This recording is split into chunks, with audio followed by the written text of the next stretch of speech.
Time for better health now. Heat frustration, to put it simply, is when someone loses their temper when exposed to intense heat. It's a thing, apparently. Joining us in the studio is Dr. Stuart Ann Fang, a psychiatrist at Bay State Medical Center. Doctor, great to see you again. Thank you. Now, you do not look like you're heat frustrated. You look very calm, cool. Because it's nice Happy. and And air-conditioned in Yes. there. So, yeah. But this is a thing, huh? As it gets hotter, people's temperatures get hot as well? Yes, so it is Temperament. a thing. Temperament gets hot. Well, it is a thing. Well, first of all, a lot of it is physiological. So you get dehydrated. Right. When you get dehydrated, your brain, there's a lot of water in your brain. So when you get dehydrated, your brain actually just shrinks just a little bit.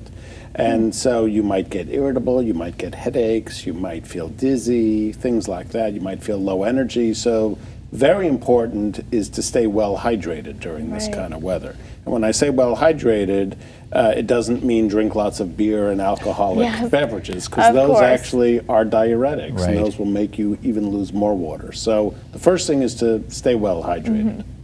Now, this can go as far as people being angry in the car and towards other people. What is, I guess, the most extreme thing in this? And do people really notice it themselves, that it's happening to them, that they're really bitter? I think people will notice that they're not feeling well, and obviously after you stay hydrated and hang out in air conditioning, it's still quite hot out and quite humid out, and you have to go around. And so people will might be more easy to lose their temper, might be more irritable. People don't always notice it in themselves. Sometimes other people notice it first.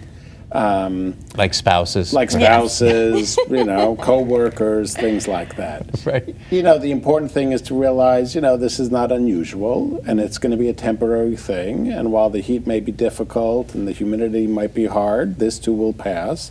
And try to do things to maybe take your time, conserve energy, stay well hydrated, try to stay in cool things if you can do that, air conditioning, all of that.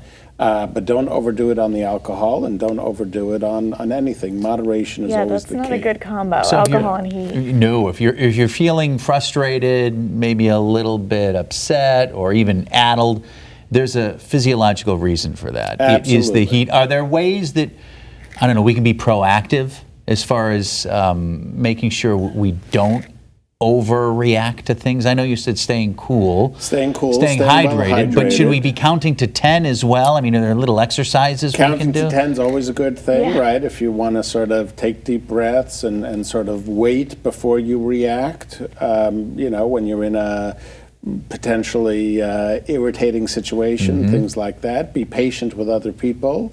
Understand that the humidity and the heat gets to everybody, and cut yourself some slack and cut the people around you some slack. Now, we have quite the stretch coming up with this hot weather. So get ready. Feel like 104 or something on Saturday. It's going to be pretty unbelievable. What is your advice to anyone to try and prepare for this today, if we're going into possibly 3, 4 days, 5 days of extreme heat?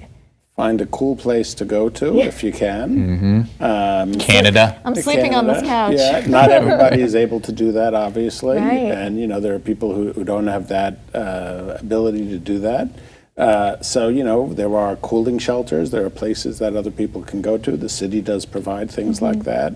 You know, getting into sort of shaded areas. Also be mindful that pets, you know, people forget about the pets, but the pets are also quite sensitive to the heat. So you want to make sure that you stay hydrated and your dog and cat stay Good hydrated advice, too, Dr. Ann Fang. Thank Always you. good to Stay see cool. you. That's right. Stay cool. Be patient. We're all going through this together.